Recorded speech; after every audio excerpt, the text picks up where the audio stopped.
Namaskar. Welcome back. Today we have a very interesting video. Interesting in the sense is okay, we will be showing you stuff and talking about them, but more than that, we will be talking about the background things. When I'm used to talking about pens and ink bottles and about writing in general and about collecting, mostly what I do is I show you stuff from my collection.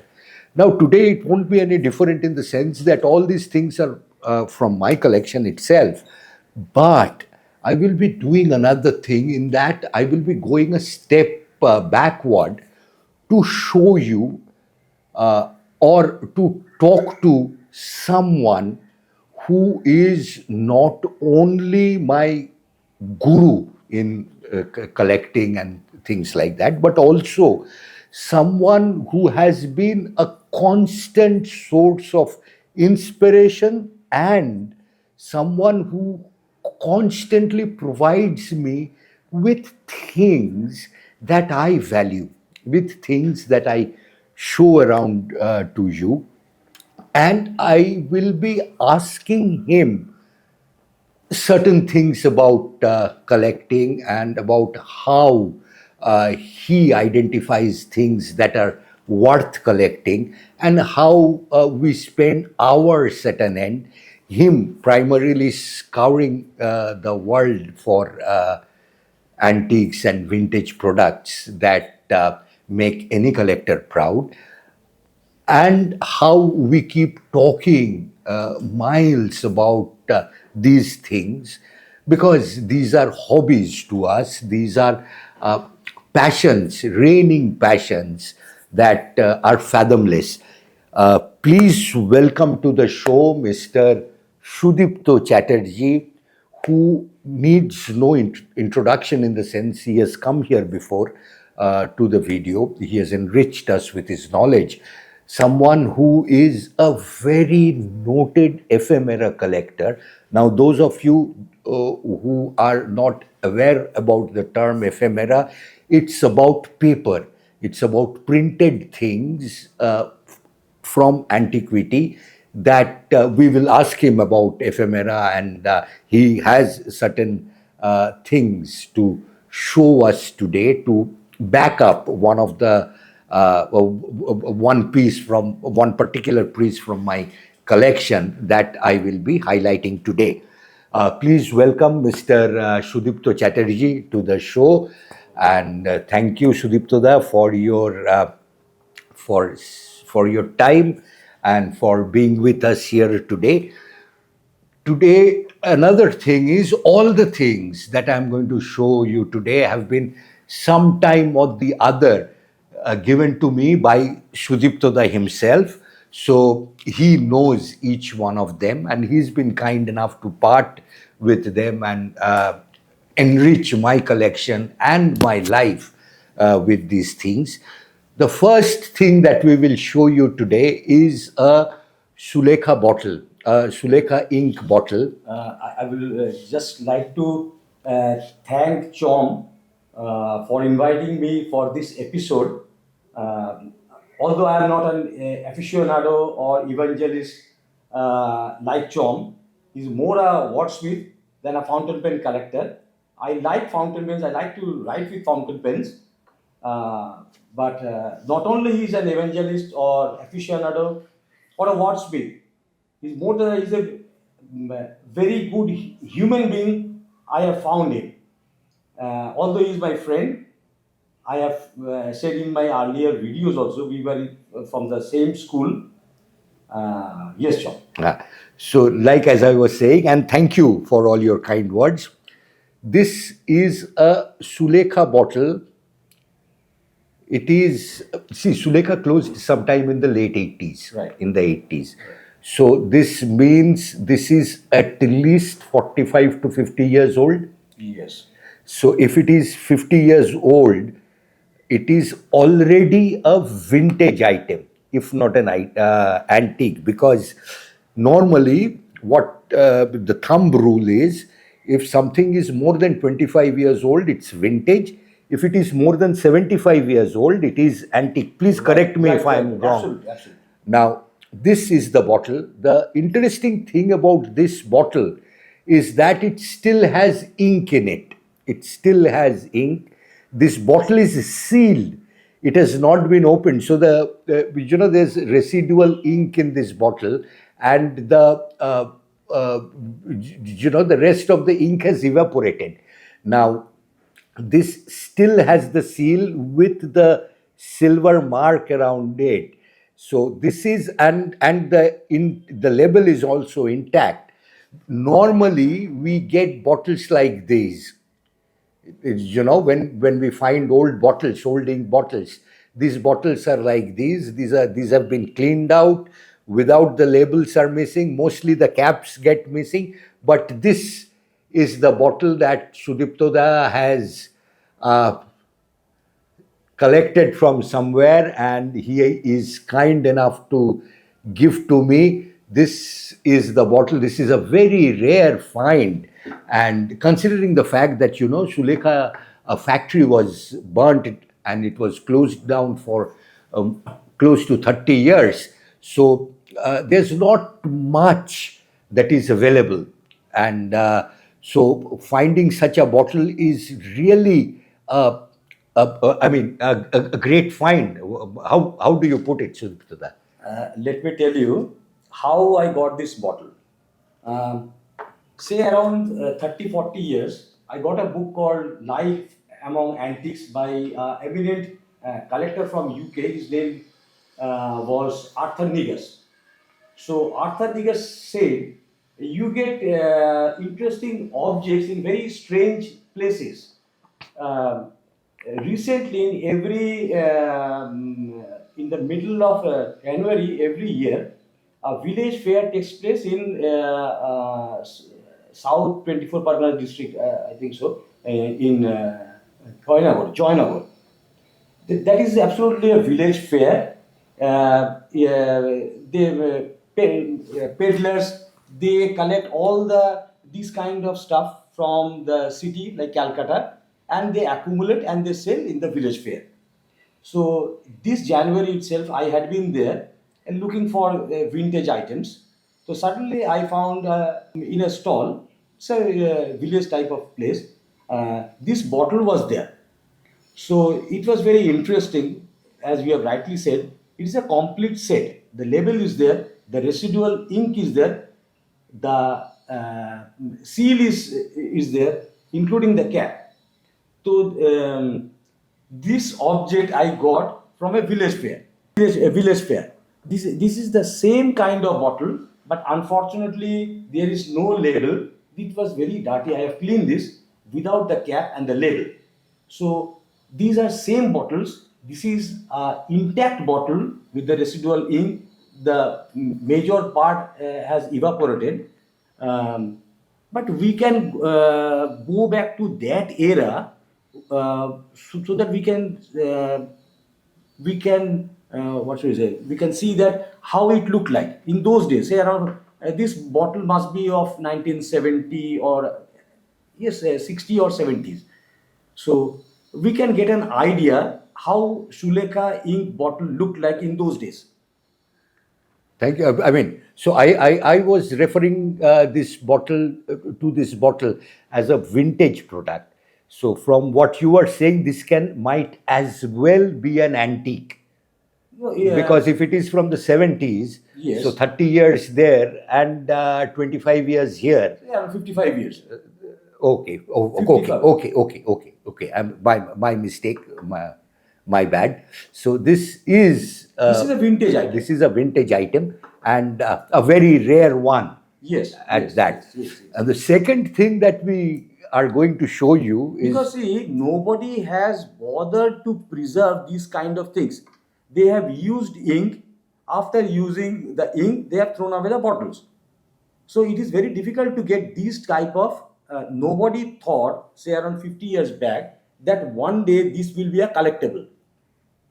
exactly, This will be a collectible, and I have found this in a village fair in Joynagar.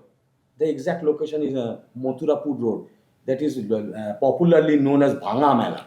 What we will do is this year, unfortunately, I missed. I was planning to go there and do videos. I couldn't do it. Next year, we'll certainly go there. Definitely. But in the meantime, let me show you another product that another very unique thing that has also been given to me by Sudipta. And Sudipta, what this is, as you can see, an ink. What do you call it? An ink This pot, is an ink stand. ink stand, and so if you kindly tell us about this, why is this special? This object, this ink stand or ink well, this is, we cannot term it as an ink well, because there are small kind of tumblers. Three type of different color inks can be stored here. This is for red ink. This is for red ink.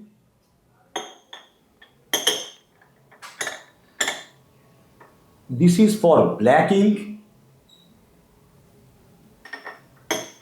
This is for copying ink. This is for copying ink. I have got very limited idea about this copying ink, and these ink pots are here in this ink stand. Normally, after searching through in the internet, I found this object of late 1930s. Okay. 1930s. This is a ceramic inkstand or inkstand. We cannot say this is an ink well. This is, so far my knowledge goes, this belongs to of 1930s era.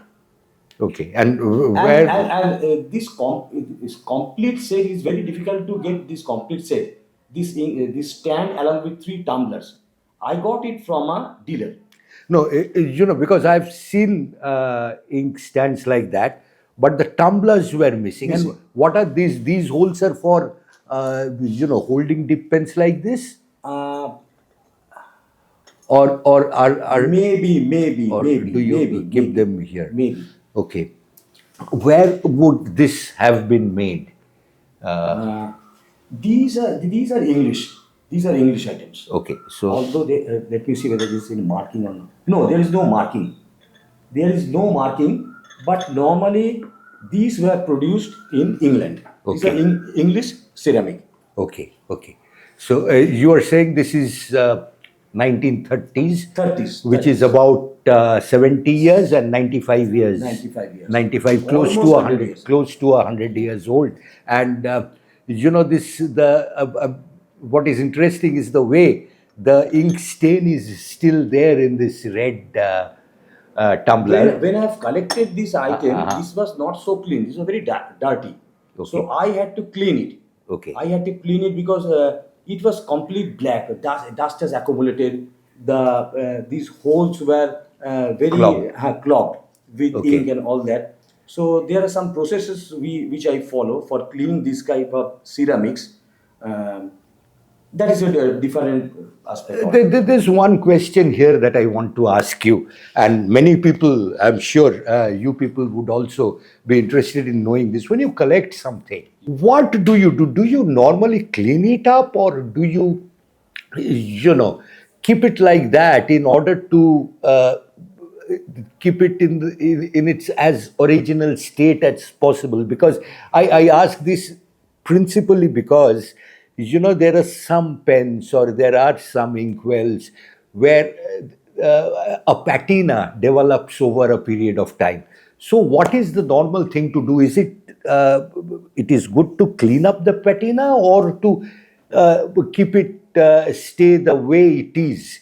It differs from objects to objects. Okay. When it is ceramic, you need to clean it. Okay. Because you cannot, because normally you have to take this object to the time when it was produced. But we Okay. cannot do that. We Okay. cannot do that. But we can clean it. Until and unless we clean it, see, this is for reading.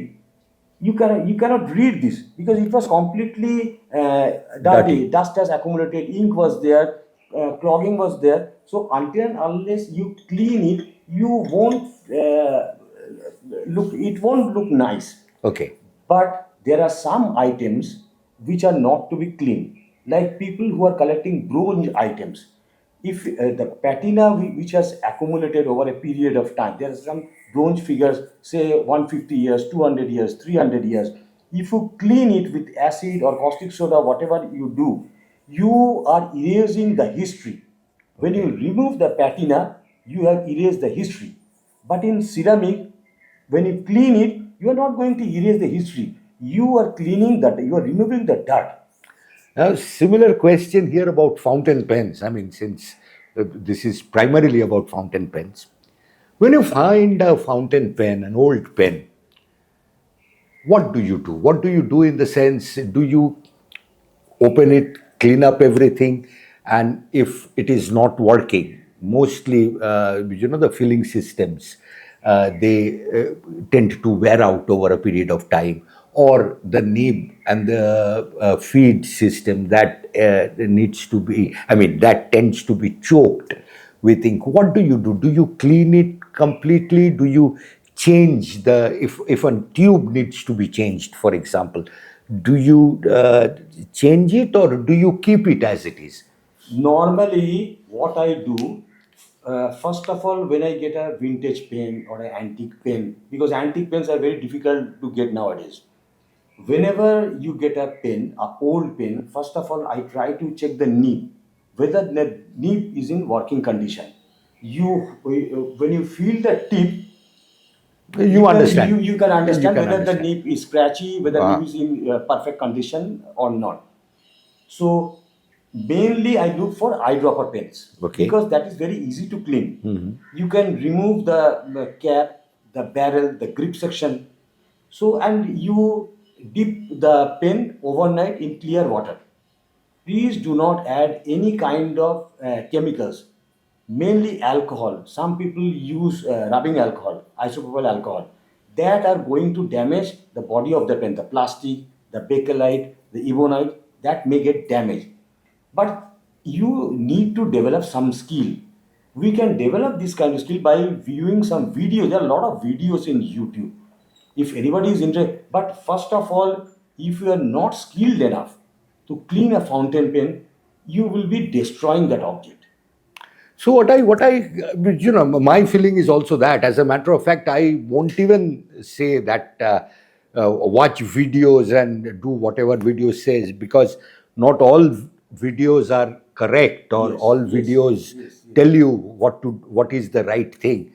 Uh, what I suggest is, take it to an expert, take it to Absolutely, someone who absolutely, knows absolutely, absolutely. what to do about it, or how to go about it. Okay, now the third thing that we are going to show you today is even more interesting than these two. And Sudipta has been kind enough to get some supporting documents to show, or to establish the veracity or the provenance of the thing that we are going to show. And this is a deep pen that we are going to show you. And Sudiptoda will be telling us about the story of this pen. And he will generally, make us aware about the history and about the background of this pen. As you can see, this is a deep pen. This is a deep pen. This is from a Kolkata based organization called GC Law. Yes. GC Law was into the making of pens at one point of time, dip pens as well as other kinds of pens. Some of these were imported, where they used to put their stamps and sell them here. Some of them were made here. Now, this is a dip pen from, and how old will this pen be, Sudipta? This is definitely pre Second World War. Yes. Pre Second World War, probably between the two wars, two great wars. This will be of 1940s era. So this is probably around. In between, because Second World War took place from 1939 to it ended in 1945. Okay, so this is pre World War or around the. This is between the war around period. the war years. Now, there's another very interesting thing. It says that the period between the two wars, between World War One and the World War Two, was when the best pens in the world were made in the history of fountain pens. But this is a deep pen. Let us not get into it. Let us do that story, or let us keep that story for another day. We will request Sudipta to come back and talk about this. Sudipta, why is this pen so special? Uh, First of all, as we have rightly said, this was manufactured by GC Law and Company. Okay. So for a collector, we have been taught by our seniors, we have to read in between the lines. Okay. So if you observe carefully, this nib, Uh-huh. let me just take it out. See, it is written here, Gorka pen. Okay. So there is a Gorka regiment. Gorka regiment is there in Indian Army, also in the Royal British Army. So it is written Gorka pen. We have seen Hindu pens. Okay. They call the entire nib is called a pen. These are Okay. use and throw nibs. It is written Gorka pen, Birmingham. Okay. So the So- nib was made in Birmingham. Birmingham. They have named it as Gorka pen. The nib. And I mean, I had to take it out. Is the body, some kind of camouflage that goes with their uniform or something? I don't know. I'm asking you. Maybe. Because this, it's very unusual to have spots like that of a leopard on a dip pen. Yes. So maybe I don't know, and I don't know whether we should be saying this also, but maybe this entire thing was kind of tribute to the Gorkha regiment, or kind of saying that we are there with your war effort, and that They have named it as a Gorka pen okay. in their Okay. More interestingly, Uh-huh. as we have said, I normally collect ephemera. Okay. So the dictionary meaning of ephemera is anything which is short-lived. Okay. Any published document which are designed for a very shorter span of life, shorter life. You use it as, for example, a booklet or pamphlet. You have read the pamphlet, you have thrown it away. So those things are very difficult to get. Now, vintage advertisements, you get lot of information from old advertisements. Normally, Uh-huh. we read in newspapers, we ignore the advertisements, the captions. This is a book. This is Hindustan Yearbook of 1942. Okay. On the back side of the cover page, there is the advertisement of GC Law and Company.